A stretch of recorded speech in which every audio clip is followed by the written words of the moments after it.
This program is made possible by listeners who choose to support Frontlines and Backrooms. You can join our community of supporters through the link in the episode description. Thank you.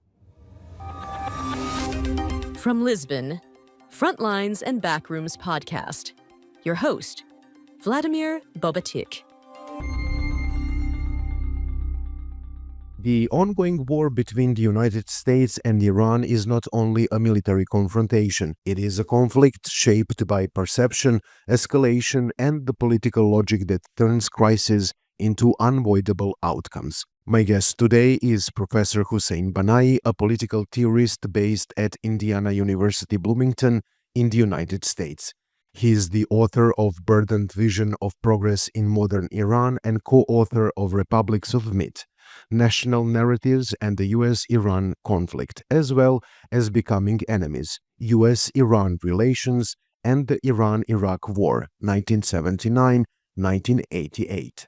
In this conversation, we examine how leaders justify escalation, why deterrence can become a self-fulfilling war, and why this conflict may be less about Iran and more about power and politics inside the United States. Professor Banai, thank you so much for your time and welcome to Frontlines and Backrooms. It's wonderful to be with you. Thank you for the invitation.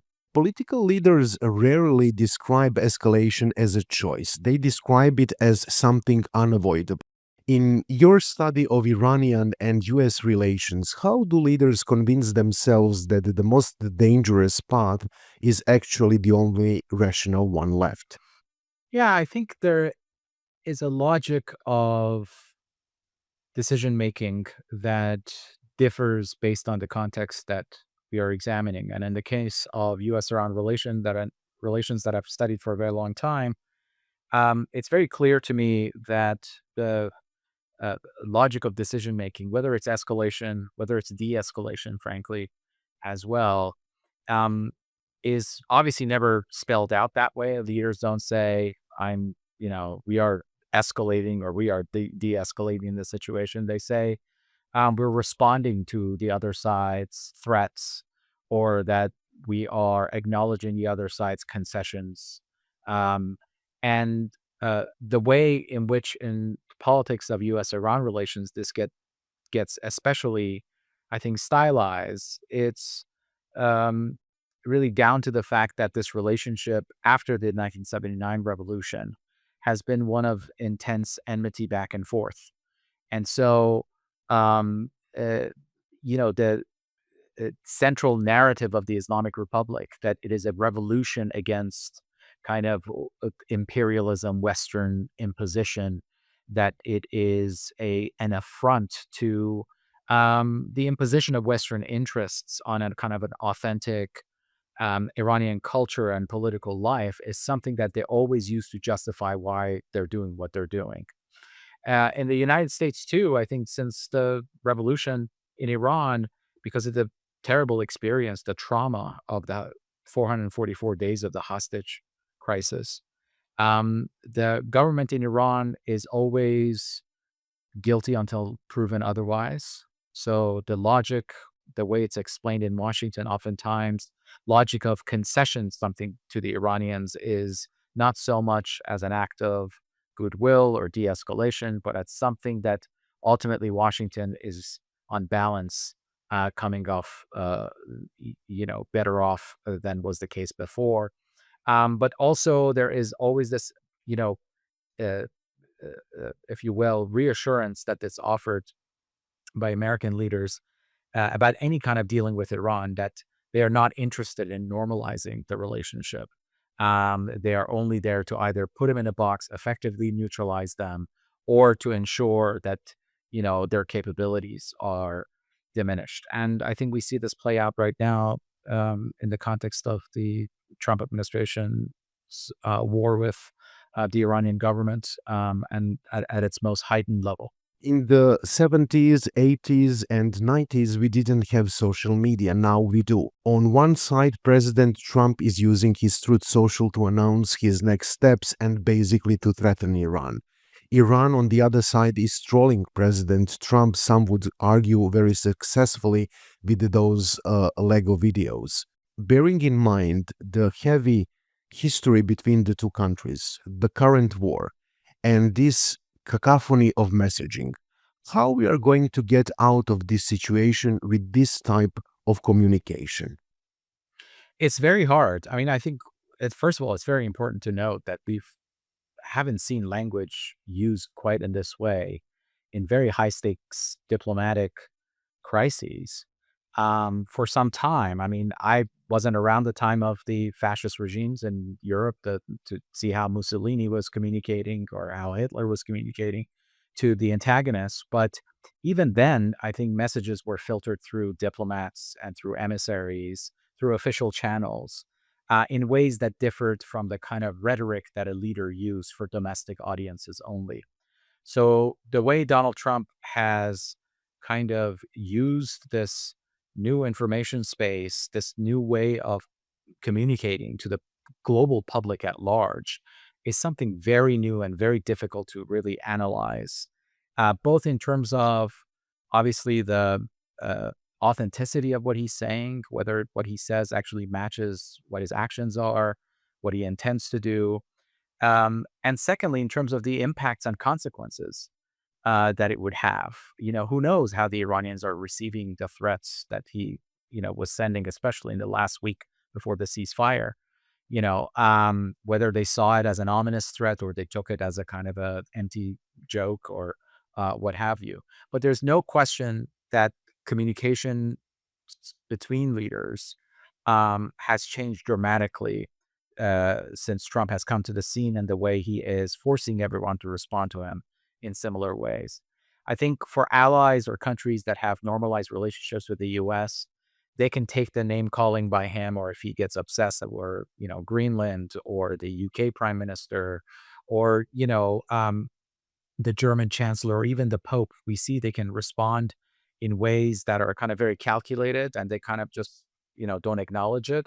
But when you're at war with a country and Iranian leaders have to like really, match what he's saying with what the bombardment experience is like at home, it makes for the possibilities of misperception and miscalculation at a level we've quite frankly haven't seen before. So that cacophony you point to, I think, has been feeding this conflict at a level that we don't quite appreciate. But perhaps it takes some time for scholars to study afterwards.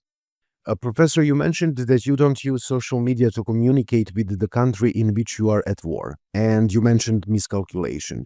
So, if you are in Iran, if you are somebody who is making decisions in Tehran and you're watching Truth Social, do they understand messaging as something that President Trump is directing to his base, or they see those messages directed to them?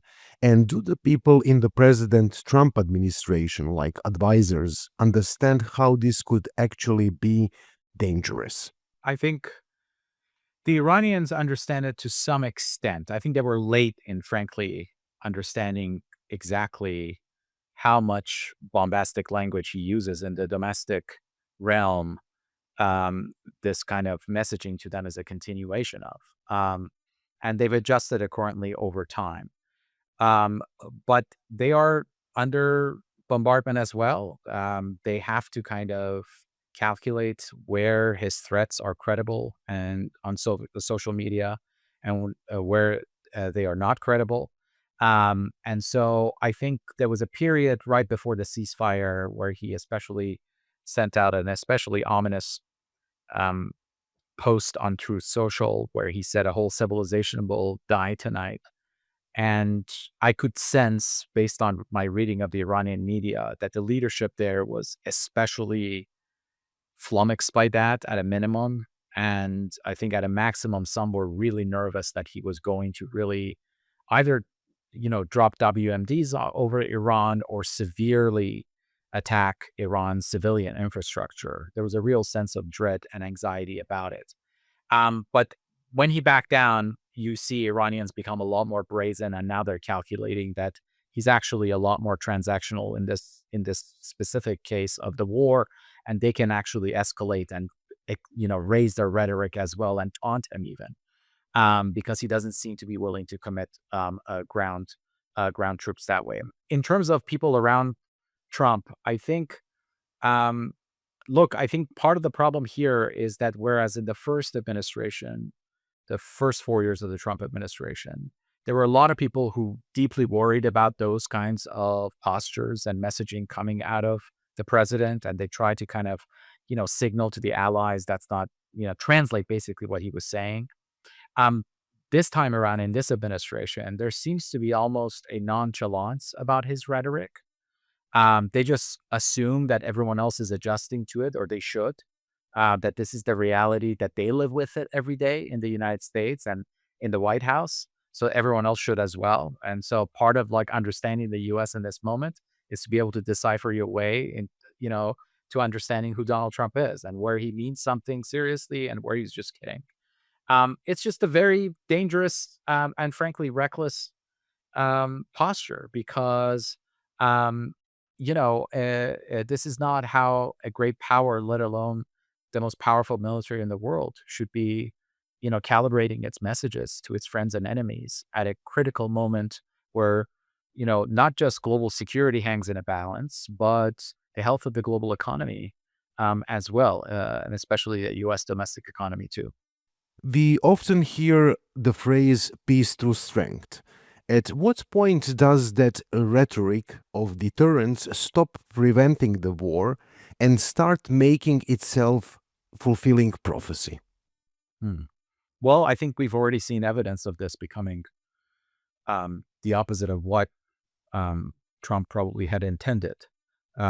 If the policy of maximum pressure toward the end of his first term was meant to deter Iran from, further enriching uranium, that failed. So that posture of, we're going to pull out of this JCPOA deal and impose all these sanctions on you again. And furthermore, we're going to actually take kinetic um, actions, killing the head of the IRGC's elite Quds force, Qasem Soleimani, in January 2020.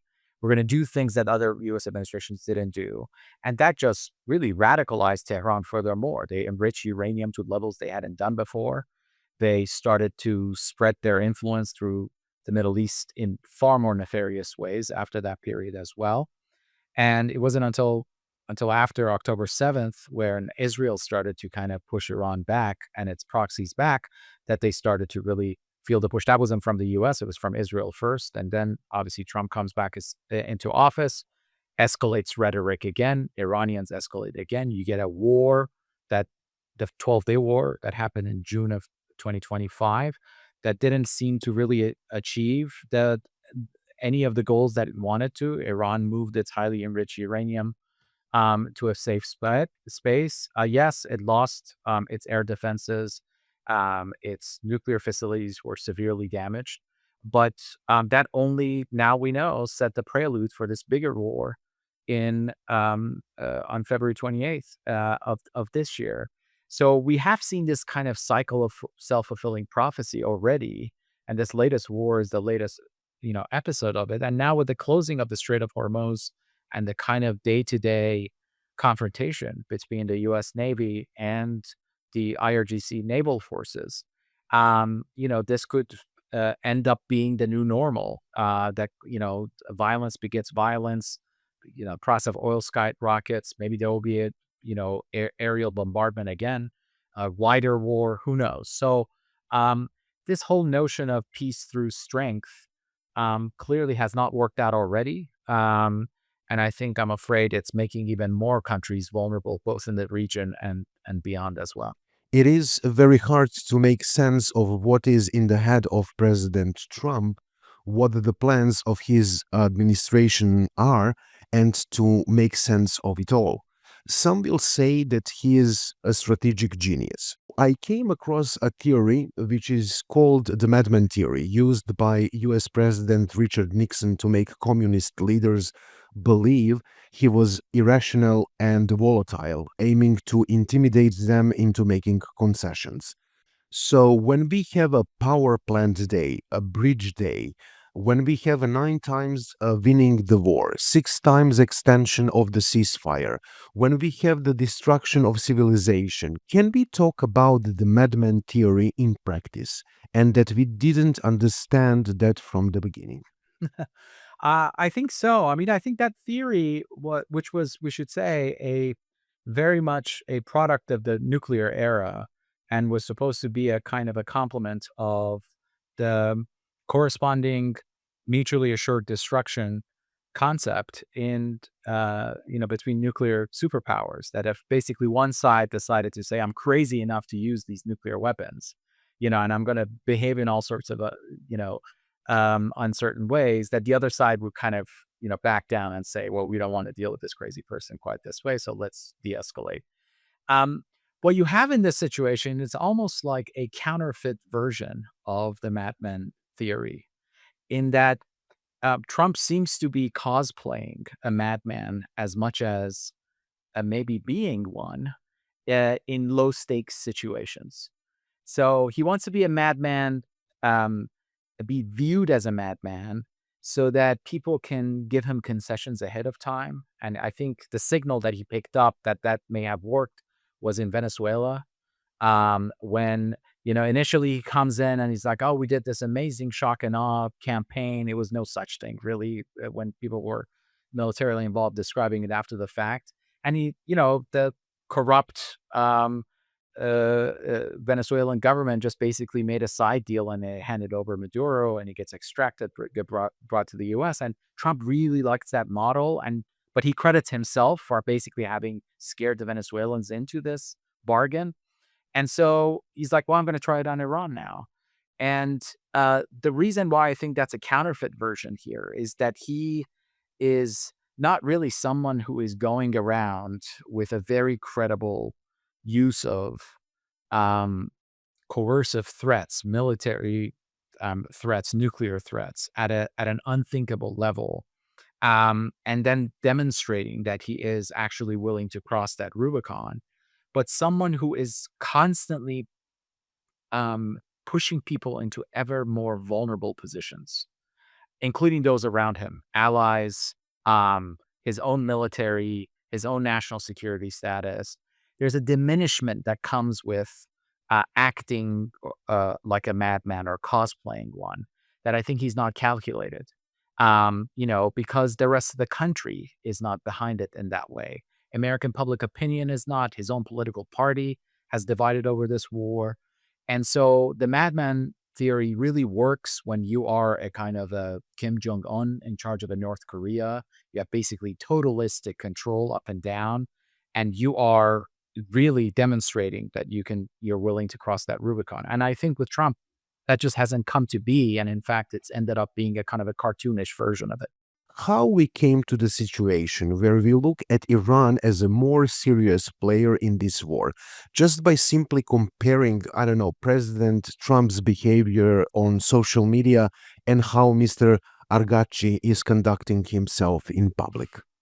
Yeah. I mean, I think it's a very good observation. I think Iran is very deftly has exploited this posture by Trump to show that it is a country serious about diplomatic negotiations. It got attacked twice when it was in the middle of negotiations with the US. It has its foreign minister and its kind of senior decision makers, constantly messaging in a way that insists on their national interest in a sobering way, doesn't use language that is taunting or that is meant to kind of be full of empty threats. It has appealed to international bodies like the United Nations, the European Union. It has worked with whatever allies it has to sort of register the injustice of this moment. And so I think that the kind of not only resilience the Iranian government has shown, but how successfully it has managed to take advantage of this very thoughtless war, this strategically incoherent operation by the US and Israel, to also launder its own reputation as a country that's a victim of unwarranted aggression, um, has been quite startling to see. And frankly, as an Iranian who is no fan of this regime, uh, uh, you know, uh, uh, uh, quite remarkable and disheartening to see how a regime that was maybe on the brink of some sort of domestic change by its own people now has managed to shield behind itself behind a very credible claim to legitimacy after what has been done to Iran's territorial integrity, and the continued, threats to Iranian culture, civilizational identity, and civilian life. And so, uh, uh, that I think that kind of, if you will, asymmetry of communication, asymmetry of representation of national interests, is unlike anything I've seen in recent international relations, because the side that was also always historically viewed as the rogue nation, as the pariah state, is now looking like a country that is abiding by the rules of international society. And the country that was the enforcer of the rules of international society, the United States, um, is looking like the rogue, predatory hegemon under this administration, trying to break every rule, norm, institution that the U.S. worked so hard to build after 1945. This regime in Iran from the beginning was built to survive. Even in the situation when the supreme leader is killed, there is a process who is taking the power temporarily until the next one is elected. We witnessed an almost seamless and rule-based transition from late Ali Khamenei to his son Moshtaba Khamenei, although we haven't seen him in any public appearance since then. So the question is, who is making the decisions in Iran now? Is it the Iranian Revolutionary Guard or is it the president, government? Who is making day-to-day decisions, including about this war?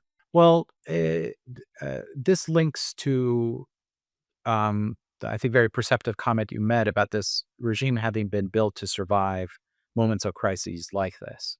The survival of the regime has always been the number one priority of its leadership, its rank and file, frankly.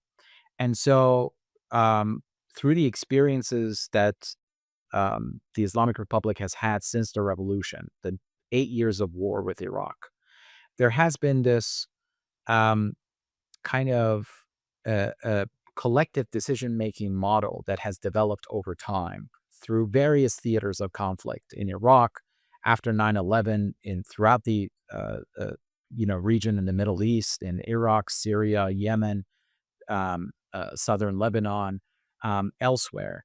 There's always open channels of communications with different levels of government. And especially under the duress of war, and this is really the example of the experience of the 8 years of war with Iraq taught the Iranian leadership this, um, collective leadership between different levels, whoever's relevant to deal with a particular issue that might arise at any given time.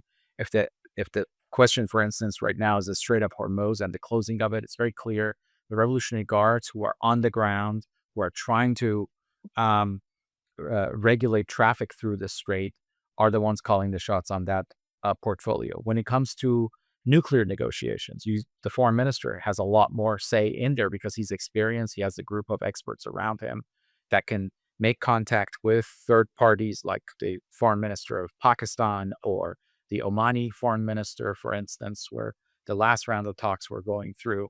And then at the top of this is usually a group of senior leaders, representatives of the office of the supreme leader, the speaker of the parliament right now, um, Mohammad Bagher Ghalibaf, who's a former Revolutionary Guards commander, has really emerged as a kind of a senior ranking figure because Ali Larijani, who was the previous speaker of parliament, who was the de facto day-to-day decision maker in Iran, was killed by the Israelis during this last war. So Ghalibaf kind of got elevated to that senior decision making status. So it's a group of individuals. They're all networked together, and under the kind of pressure of war and state of emergency, they're making kind of collective and maybe on the spot decisions depending on what issues present themselves. the mistake commonly is to sort of monolithically say it's the Revolutionary Guards or the office of the supreme leader. It's a lot more consultative. There's a lot more back and forth between these different branches that is publicly assumed. Are we in the West making a mistake and giving too much power to the Revolutionary Guard than it actually has? As you mentioned, Iran is making the decisions most probably in the consultations between the different branches of the government. The Iranian Revolutionary Guard is the military of Iran, but with economic and political power. Are we giving them too much credit or too much importance in the decision making? Yeah, I would separate the two elements there. One is that I don't think we're giving them too much credit when it comes to the power they actually have.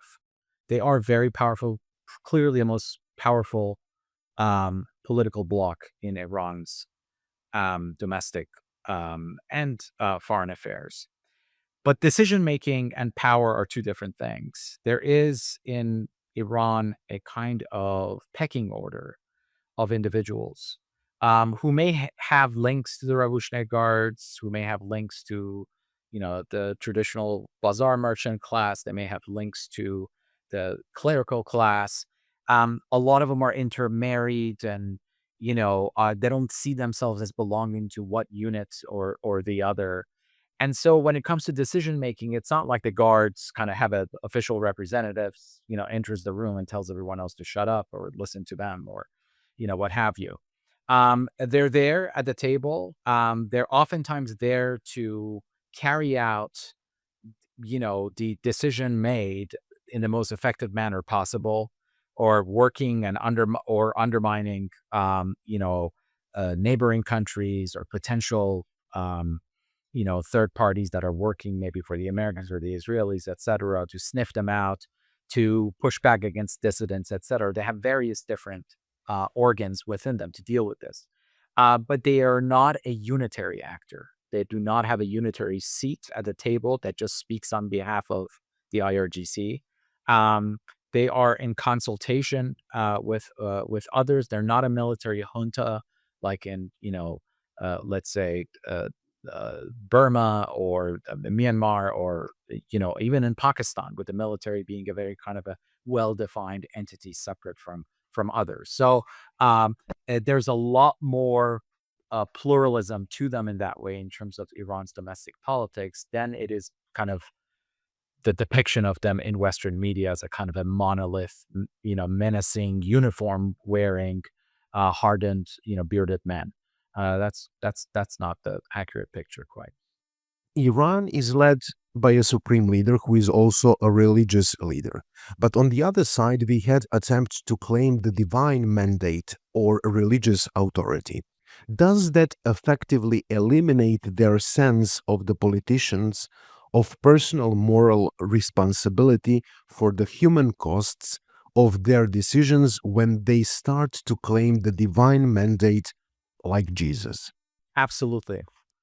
Absolutely. I mean, I think divine right of the kings, it was a concept that after the Enlightenment period in Europe was, pushed out for a good reason, which is that when you claim divine mandate, you almost can, use any other human being as a means toward an end, right? You start treating your fellow citizens as a means towards something greater.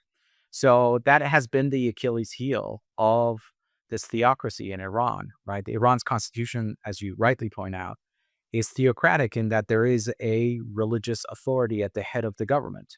And that religious authority is also a very political figure who makes decisions in terms of what not only is in the interest of the nation state Iran, but also what he sees is in the interest of the, Muslim Ummah, the Shia, especially followers of the um, of Islam in Iran and beyond. So, um, no human sacrifice is ever too much in the service of that form of greater divine responsibility. And Khomeini first, the founder of the Islamic Republic, we saw how he implemented this during the Iran-Iraq War, for instance, signing off on the uh, uh, what amounts to a war crime today, but the use of young children to be used for clearing landmines, for instance, um,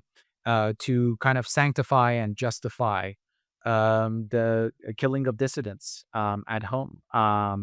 And so Khamenei followed in his footsteps very much. Again, kind of justifying any kind of oppressive or repressive policy in that way. And I have no doubt that Mujtaba Khamenei, the son of Ali Khamenei, is going to be acting in the same way as well. And so I think one of the implications of this is that ordinary Iranians are kind of caught between rock and a hard place. They have a government that they know would not hesitate to use them as human shields or as sacrifices that are necessary to be paid to preserve the Islamic Republic and ensure its survival. But also, they're under bombardment from outside by countries that perhaps want to see Iran so severely damaged that it can not protect its own national interest. They're the worse off in this picture than any of the other parties. That is the daily life of the Iranians since 1979. But also, I wanted to explore a bit more this Trump's post representing himself as Jesus. It is at least an attempt to give yourself a divine mandate.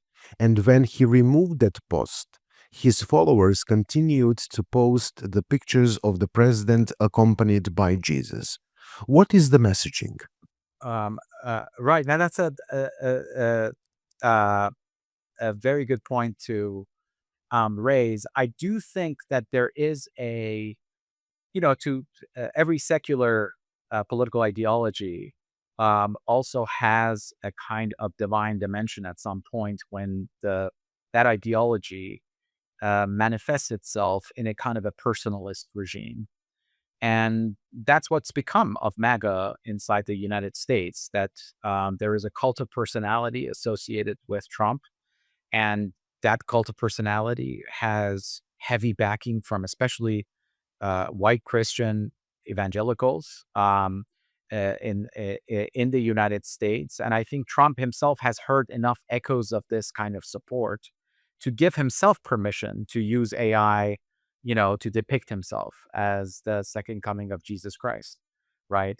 Um, or to use very apocalyptic millenarian language, um, during a uh, holiday of Easter Sunday. It was on Easter Sunday where he put that message on Truth Social about ending Iranian civilization as we know it, right? And so I do think there is a part of him that has created a kind of a secular theology around this personalism that MAGA has become. That he can do no wrong. He always has the greatest interest of America at heart. He is someone who also has no restraints on him. Congressional Republicans have all but surrendered to his whims. There's no policy process. He's not sitting there and reading daily presidential briefings, right? He doesn't even inconvenience himself to go into the White House Situation Room. He's in these makeshift skiffs built around Mar-a-Lago or a golf course or wherever he might be, where cabinet ministers come and kiss his hands and brief him on the course of the war. So he's kind of acting in that's kind of a divine monarch in some sense already. So I do see echoes of it, but again, as I'll bring this term again, the counterfeit term that I used earlier to describe his kind of madman posture. There's also a counterfeit aspect of this kind of royalist behavior that's out there, right? He's kind of cosplaying a divine monarch. Um, you see this with Trump over and over again, and unfortunately there are enough people to have fallen in love with this, to kind of close their mind to everything else, to just follow his lead, and if they're even offended, as some Christian evangelicals were with that depiction of him as Christ, for them to kind of dismiss it ultimately as his kind of excesses or things that he's not serious about. And I think that's why Trump came back and said, well, I was just, playing doctor and nothing more than that, because he knows the next day they'll forget about it and following on something else. Sometimes I caught myself thinking that we are all too critical of the United States because of the current administration. The United States is biggest military power in the world and in most cases was a force for good. And most importantly, there is a system. No matter who the president is, you always have advisors, the intelligence community, and the military personnel who will react if the president comes up with some crazy ideas. Do we have these types of people who are going to help manage President Trump in this type of situation? We don't know. I also, um, I think all we have to go by are the historical records. I published an article on uh, the morning when he had this ominous post on Truth Social about ending Iranian civilization. Um, that I myself had forgotten about how during the first administration, when he had won the presidency and he was being briefed by his kind of intelligence handlers, he kept asking about nuclear weapons, and what good are they if they can never be used? He kind of mused with his kind of chief of staff, and his one of his uh, chiefs of staff from the first term, John Kelly, later on recounted in his memoir that, oftentimes Trump would ask for very drastic measures and they would just shield him from, giving the go on those things or make him forget about it or not bring it up. And he would just kind of move on to something else. And so, obviously, when you look at the historical record, there were people who, I don't know if you call them serious, but at least they were responsible enough to say, we don't think he wants to really get into this pickle, or we don't think this is right, and then just kind of like distracted him with something else. Are there people like right now doing that? I don't know. We'll find out if Marco Rubio, in the future, if he wants to kind of launder his reputation again, he'll be like, "Oh, you don't know how many crises I saved you from," right? I'm sure JD Vance will come and say, "Oh, you have no idea how much worse it was. How close we came to Armageddon a number of times." Are those stories going to be self-serving or are they real? Was Trump ever serious about them? We don't know, but I will say that this is probably the most dangerous scenario ever for an American president to be like this going around, and we have to constantly wonder whether there are serious enough people to kind of hold him back or distract him, put him on another trajectory. The fact that we're even talking about this is really quite remarkable, given that there are shelves and shelves of books on the Cuban Missile Crisis, and like John F. Kennedy, who is no madman, and like whether his psychology was frail enough at the time, that he was kind of like even contemplating something dark or not. With this president, there's just no comparison, anything like it in American history. Leaders often justify violence by pointing to the greater catastrophe. In this specific case, it was Iranian a nuclear threat. Is the lesser of two evils a legitimate ethical framework or just a convenient shield for strategic aggression? Um, I mean, it's very contextual. It depends on the specific situation. In the case of this war with Iran, it's clearly a kind of a justification provided for a policy track that Trump had put himself on ever since he ran for office in 2016, which was to you know cancel JCPOA and get a much better deal out of Iran, and then prove to the world that Barack Obama had been a sucker, and that the Iranians were these bad actors who were convincingly put back in their spot.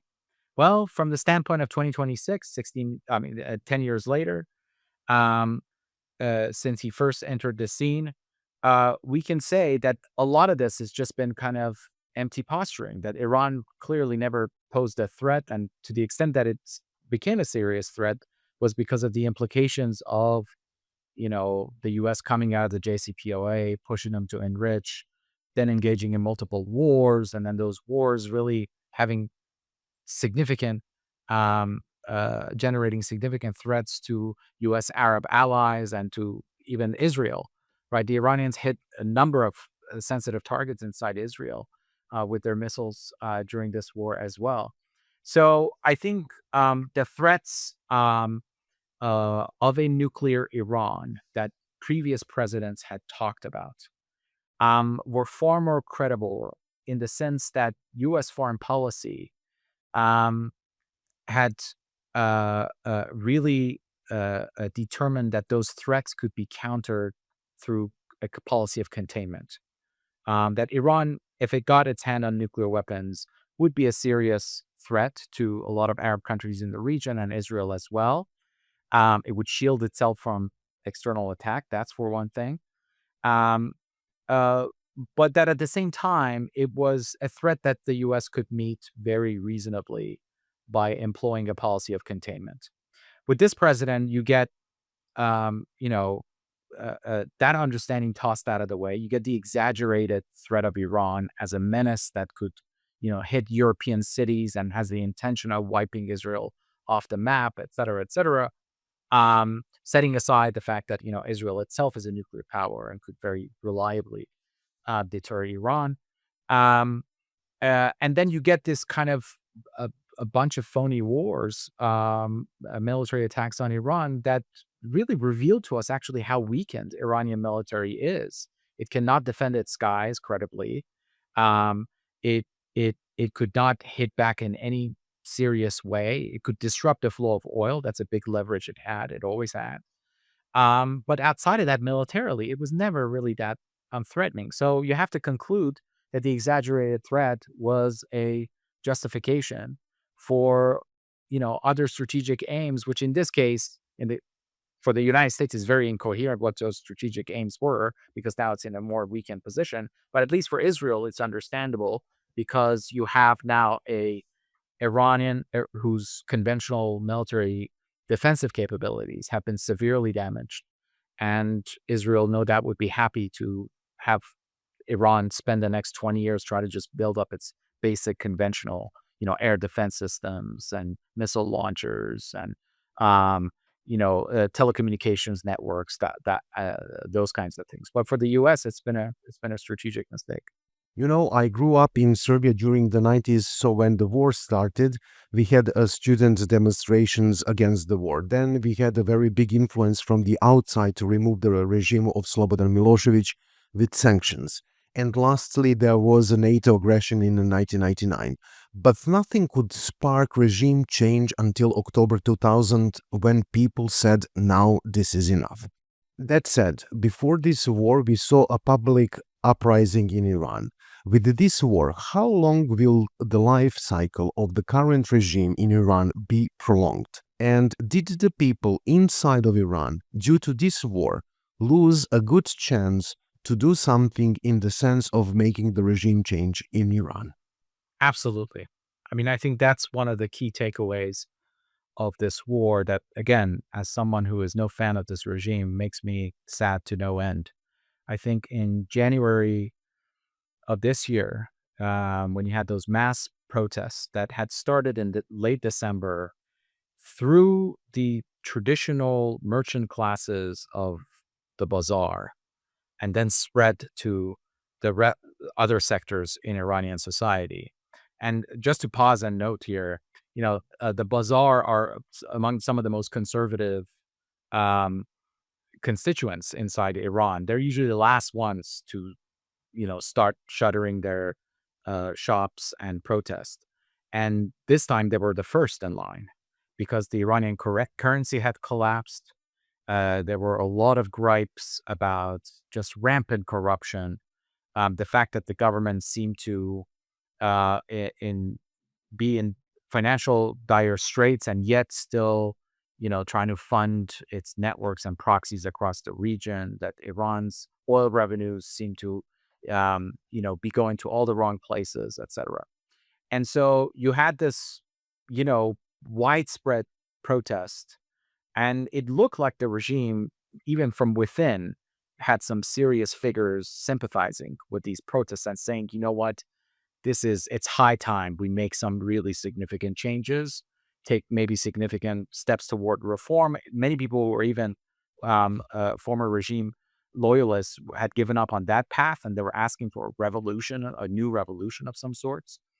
And so the regime undertakes this very brutal um, uh, repression tactic and shuts down the internet and all access to the outside world. And over the course of 2.5 days, massacres, some are between you know uh, reports vary, but some are between 11,000 to 45,000 um, of its own citizens. And mass graves are dug up, and then you just afterwards find out from family members that of the scale of the killing and all that. I think that had put the regime at that point on a trajectory that it could not come back from.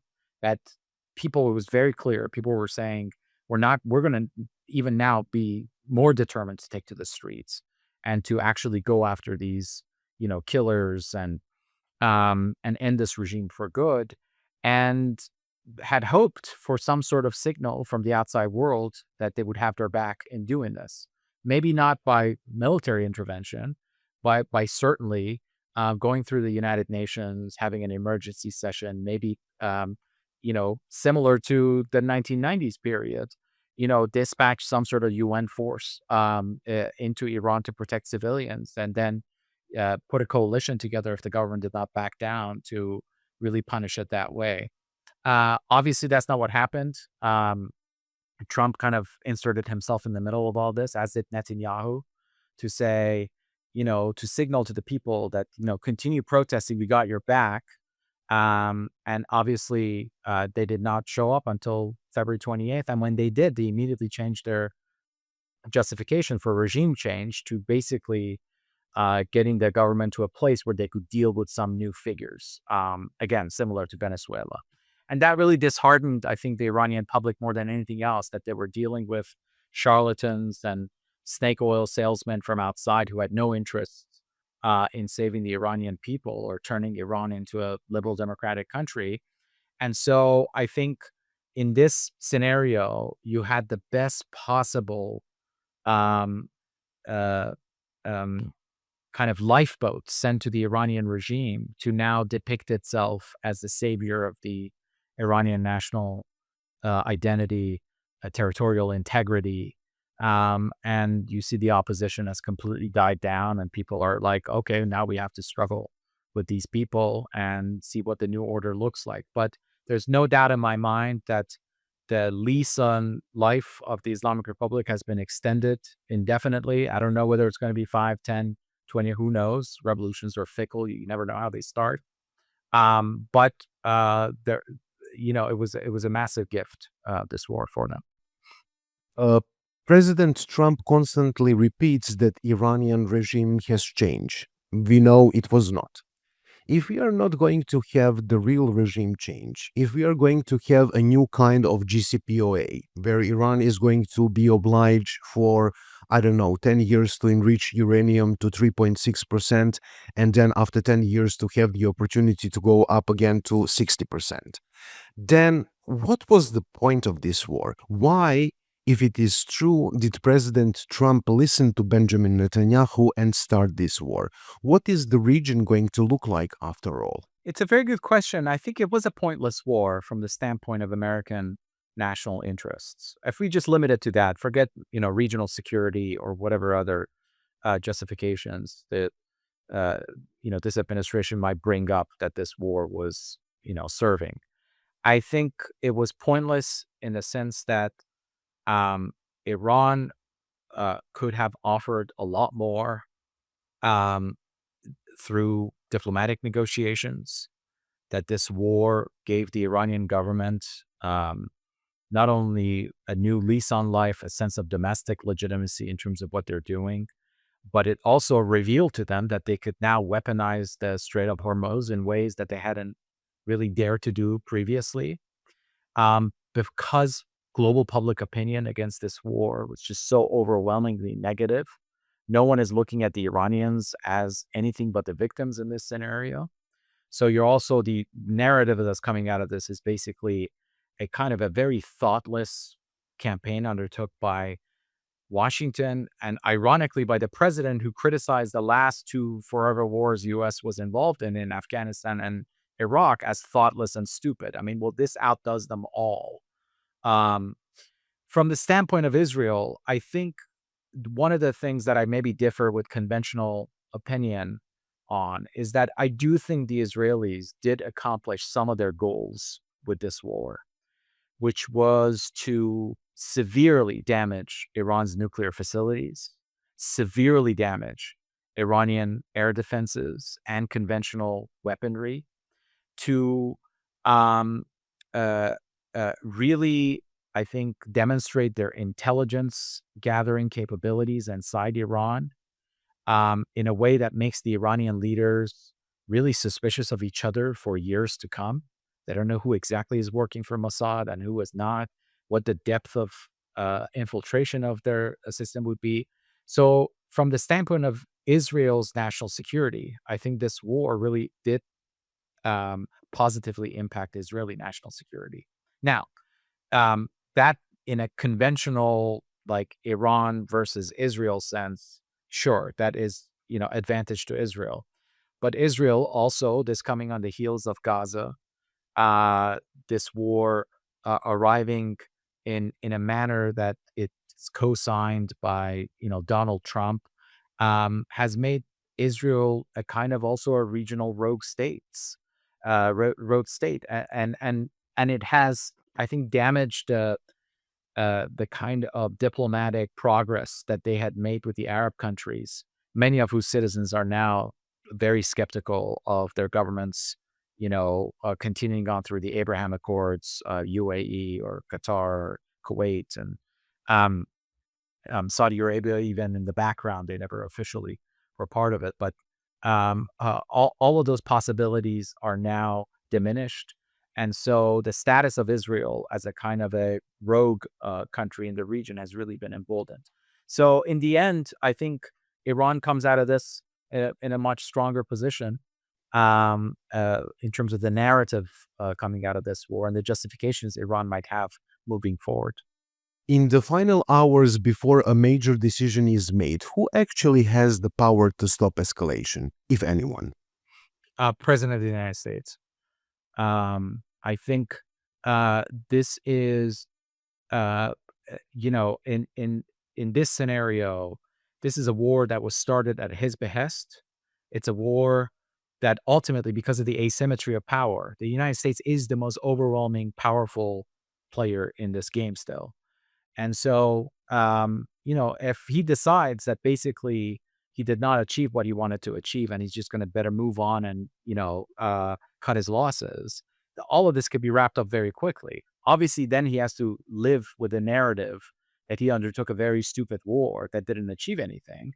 And that's a very major blow to his ego. And he wouldn't want have that laying around.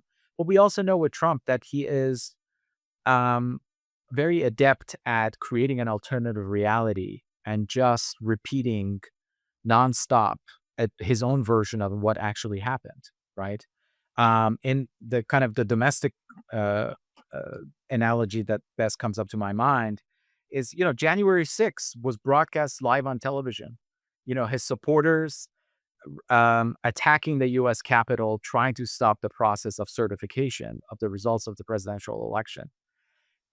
Everyone, including almost all Republicans at the time, denounced it as as an affront to American democracy, as something that was just beyond the pale. And Trump just proceeded with an alternative account of that day for 4 years and found his way back to the White House and then pardoned all of those who had been indicted as participating on the attack on the Capitol, and in a way got his way. I mean, it's that narrative kind of stuck and his supporters voted for him for on that basis as well. So whether he's going to be able to do the similar thing with this war is something to watch, because he won't, the world can acknowledge that he lost this war and it was a very stupid war, but he's going to also go and say, you know what, I got everything I wanted out of this. I got a new Iranian government that I handpicked myself, and they'll just repeat it ad nauseum. And unfortunately, there are enough people, a significant plurality inside the United States, who is going to just listen to him and what he has to say. Previous presidents of the United States had similar moments: George Bush, Iraq and Afghanistan, and Barack Obama in Libya and Syria. How often do leaders escalate not because they want to, but because they see no political viable alternative? I think in the case of conventional American presidents, um, Barack Obama comes to mind. One could look at his decision on Libya, as you mentioned, and say, well, he saw that basically the alternatives were not better than the use of force. And even there, he was at pains to say the United States is leading from behind, that it was a kind of a NATO operation, and that, there were Libya desks in the State Department and the Defense Department and trying to figure out the future of Libya, et cetera. In the case of George W. Bush, obviously you have the very discredited pretext for the attack on Iraq, and so it's very clear that there were much better alternatives available than getting into that war that ended up costing the U.S. Treasury $5.25 trillion. Um, thousands of American soldiers dead, untold hundreds of thousands, if not millions, of Iraqis dead, hundreds of thousands, millions displaced throughout the region, etc. So the consequences for not taking those alternative actions were really costly. So in the case of escalation in those two scenarios, you have two vastly different sets of calculations. But I do think that there is a kind of a path dependency that presidents put themselves on. If they determine from the beginning that I really see the only result that's acceptable to me is regime change, well, that's what you're going to eliminate alternatives that just don't sound good to you, even if they are actually strategically better ones. And we saw that with Bush. We've seen it um, with other leaders era. With Obama, I think it's that kind of hesitant, realism, what they called ethical realism during his presidency, also showed in terms of the path dependencies that he put himself on, both in terms of action but also inaction.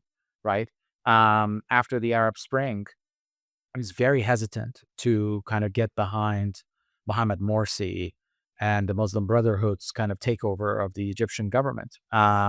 He hesitated with multiple other leaders in the Arab world being overthrown by their people as well. And maybe that fed into his thinking about Libya, that like, oh, here I can kind of signal that I'm getting behind it.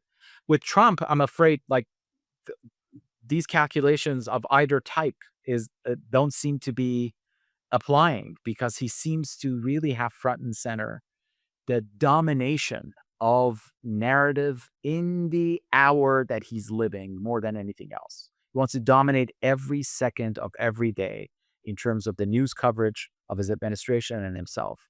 Um, and so with a person like that who is not thinking about American national interests, is not thinking kind of cold calculations of great power politics, but is thinking in a very personalist way.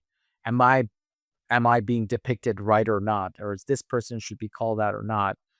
That's an entirely different set of psychological calculations that differs from the previous two cases. People often think that making a decision to go to war is easy to make, but it is not. President Obama, for example, had a red line in Syria, which was the use of chemical weapons against civilians. He didn't go into the war in Syria. In Libya, he has done the opposite. Gaddafi was gone. Hope was that Libya would be a different country. It was, but not in the way that it was planned. The question is miscalculation more often a failure of intelligence or a failure of a political interpretation of those intelligences?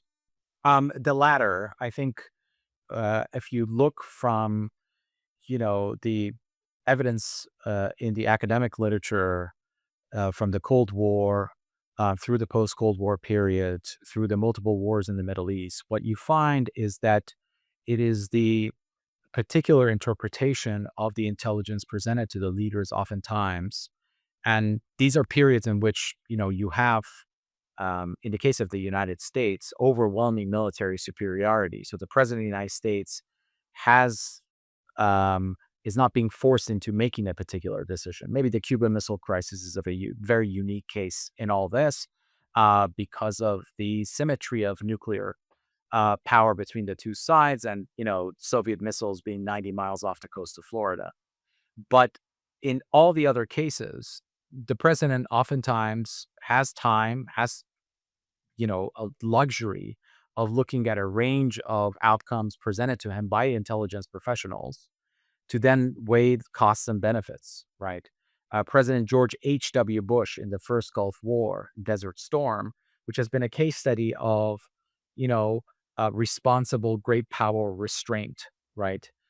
He could have gone all the way to Baghdad and overthrow Saddam Hussein. He was being urged to do that by Dick Cheney at the time.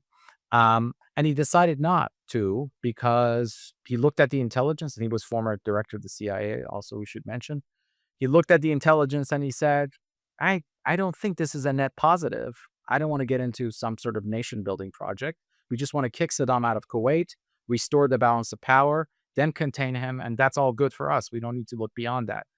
Um, I'm afraid this kind of notion of superimposing political interpretation of sober intelligence analysis is a byproduct of the kind of the post-Cold War, maybe liberal internationalist triumphalism of the sort that's in the back of minds of presidents, that they can reshape. They have an opportunity to reshape a nation, reshape a region, right? If they go beyond than what the intelligence tells them. And so that's where I think you see the miscalculation and misperceptions really set in. At what point does de escalation become politically impossible, even if it is strategically necessary? And in this specific war, did we pass the border when the de escalation is impossible? I think in this case of this US Iran war, we saw that de escalation became impossible when Iran decided to close the Strait of Hormuz and really signal hard that this was its ultimate, no pun intended, trump card in this conflict, right? That it could hurt the global economy in ways that would really put immense pressure on Trump to really back down, because the costs would be more than just Iran having, um, for the regime to have stayed in power, or for Iran having kind of hit even its neighboring countries and their oil refining capacities. And so once Iran saw that and understood that it got the kind of reaction it was getting out of the US by way of restraint, that now the Americans wanted to talk and they wanted to kind of resolve the conflict in that way. They understood that de-escalation is more costly than escalation is, right? And so we get this in this kind of cycle of escalation. Um, but they also, I think the Iranians were very mindful that they wanted to kind of use this thread up to a point, because ultimately they don't have enough to really win in this scenario. So where do you decide that you allow for Trump, who's assassinated, most of your senior leadership, the guy that you really want more than anyone else to just be, bloodied and eliminated in this scenario? You nevertheless have to say, okay, fine, we let him get away with this. And I think that's the calculation that Iranian leaders are trying to kind of determine right now, is that when do you say, okay, escalation costs are now greater than de-escalation, because ultimately, um, the strait is all we have at our disposal, and we can't forever just trying to kind of wield our power through it.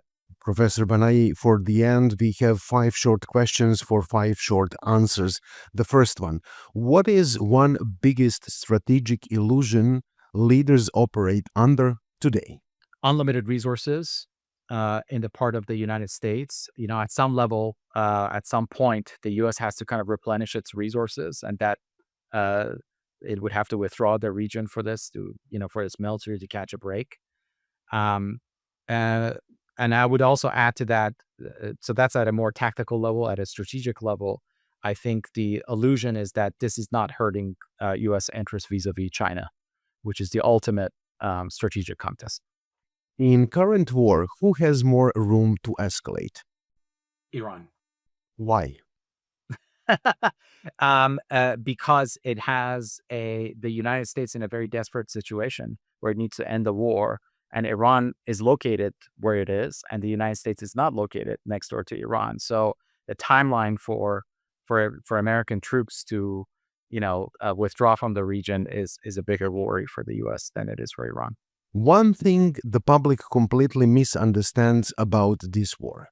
That this was a conventional war between two countries soberly weighing their national interests. That's only true of one part of this. That was Iran, understood its national interests very clearly. In the part of the United States, it's not the American national interests, but the personalist interests of the regime in Washington. I've argued that this is the first major war of a changing regime inside the United States, and not a war for regime change inside Iran. And so I think we need to analyze it as such and not as a conventional two states at war with each other. Regarding of making the decision war or not war, one assumption that constantly fails. That the other side is going to capitulate before overwhelming displays of force. That has over and over since Afghanistan, through Iraq, in Syria, elsewhere, has shown not to be the case. The other side is always patient. The more asymmetric the power scenario is, the more patient the weaker side is. And we've seen the example that the weaker side ends up coming on top. And lastly, a red line that isn't real. The red line that isn't real is Iran not having a nuclear program at all.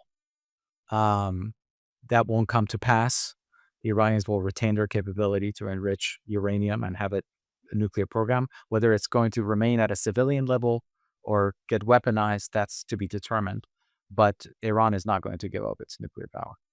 Professor Banai, it was a great pleasure to talk with you. Thank you for your time. My pleasure. Thank you for your excellent questions. If you value long-form conversation that go beyond headlines and sound bites, consider to subscribe and support this project. It is because of the listeners like you that we are able to continue this backroom dialogue independent and in-depth. You can find the link to join in the show description. You've been listening to Frontlines and Backrooms. Until next time, keep looking beyond the noise.